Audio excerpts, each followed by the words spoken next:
Why is God allowing it to take so long? Why is He guiding us away from our end goal when there's a direct route that makes sense? It must have felt very counterintuitive to them because there's literally a direct path and God is not taking them on that direct path. Yet God knew. Hello and welcome back to my channel. Today's video, we're going to be talking about facing detours in your life. Maybe things just feel really unproductive or like they're taking way too long, or you just keep running into detours.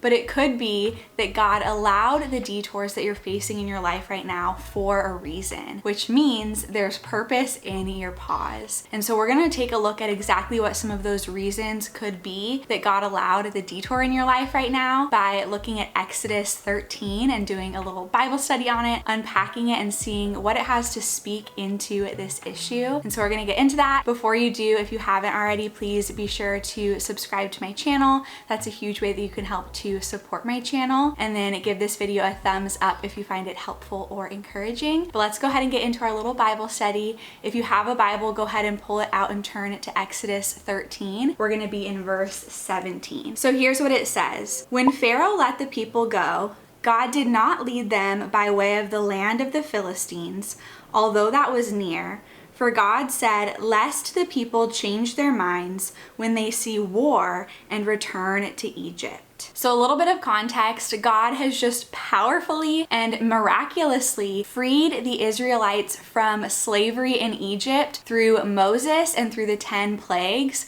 which you can read about in Exodus chapters 7 through 13. And now as they're escaping Egypt, as they're finally leaving Egypt, they're going to be en route to Canaan, which is the promised land. A note from the Enduring Word commentary says that the coastal route was the shortest and also the most common route from Egypt to Canaan. So from the Israelites' perspective, there was a path that seemed obvious. It was right there. It led directly to their destination, and it just made sense. Yet that wasn't the path that God took them on. He took them on a much longer, roundabout path, and He allowed a detour. And the question is, why? What are some reasons God might allow detours in our lives? The first one is this: God sees things we do not. The Israelites must have wondered, why is God allowing it to take so long? Why is He guiding us away from our end goal when there's a direct route that makes sense? It must have felt very counterintuitive to them because there's literally a direct path and God is not taking them on that direct path. Yet God knew the unforeseen dangers that lie ahead on the direct route. The Enduring Word commentary says it would have been easy for the Israelites to think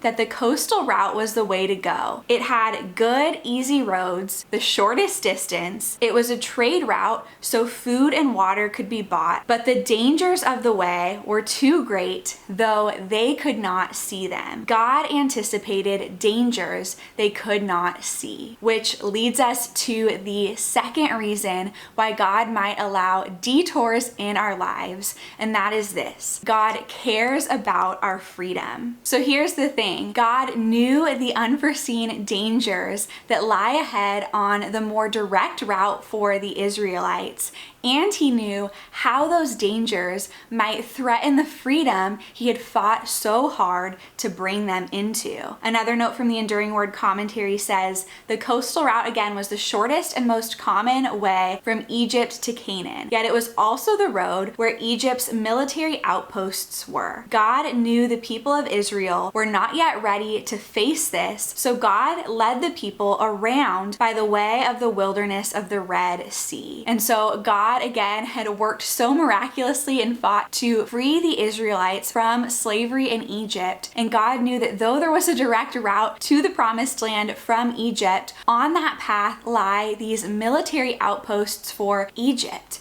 And it says again in verse 17 that we read in the beginning, it says, lest the people change their minds when they see war and return to Egypt. So it says that although the way of the land of the Philistines, so this coastal route that was shorter, although that was near, although that made sense, God knew what was actually happening on that direct route and didn't want them to fear and return essentially to this slavery and get caught up in a war with Egypt and return to the very thing that He had just freed them from. I think that God sometimes does the exact same thing in our lives, is that He'll allow us to face a detour or he'll take us the long way to wherever it is he's taking us, because he wants to protect us from falling back into the very things that he has freed us from. I think a really common one here that probably a lot of people can relate to is relationships. Maybe you got out of a relationship where you just realized some unhealthy patterns that you have in relationships, and then maybe God allowed a prolonged period of singleness after that to keep you from jumping right back into a new relationship, so you can actually heal from that first relationship and unlearn some of those bad patterns so you don't take them with you into the new next healthy relationship. This definitely happened to me. I can think of one example in particular when God, after he freed me from an attachment to a guy who I realized I was looking to for a sense of worth, he kept me single for quite a good stretch, because even though he had freed me, if I had jumped right into a new relationship, there would have been the temptation for me to simply transfer that to a new guy and instead look to the new guy for my sense of worth.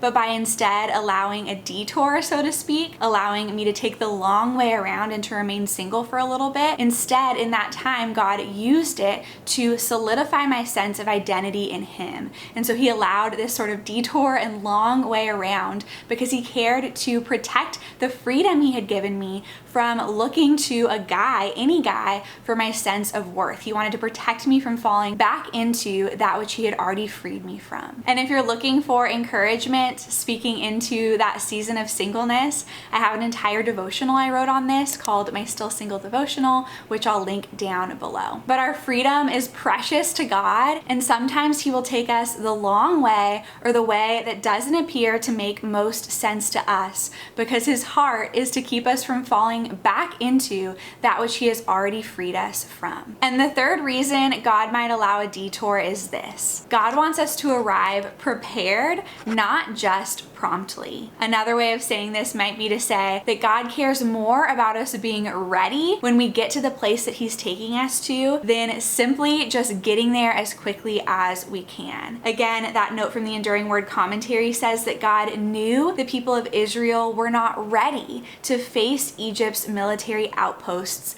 quite yet. So here's the thing: the promised land was waiting for them. It was waiting for the Israelites, but God knew that without the proper preparation, they wouldn't be prepared to possess what he had promised to them. And God was not willing to compromise the promise just for the sake of getting there quickly, because it was far too precious. And so it was actually God's love that led them on a detour. So those are 3 reasons why God might allow a detour in our lives. And I think this story of the Israelites really shows us that when we don't understand the path that God has us on, perhaps it's because we can't see the whole thing. But once again, he can. I think sometimes the very seasons that seem unproductive or without movement on the outside are actually setting us up for the seasons of greatest fruitfulness just ahead. And so trust the detours God allows, trust the redirections. He's sovereign over it all. There's a quote I love by George Mueller, I think that's how you say his last name, but it says, God not only orders our steps, he also orders our stops. There's a purpose in it all. There's a purpose in each step he has you take, each stop he has you take, each detour, each redirection, all of it. God is sovereign over it all. Now I would love to hear from you. How have you seen God work through detours in your life? Leave a little testimony down below and then read through other people's testimonies as well to be encouraged. I'll be doing the same thing. I hope you found this video helpful or encouraging. Again, please be sure to give it a thumbs up if you did. Thank you so much for watching, and I will see you in my next video. Bye.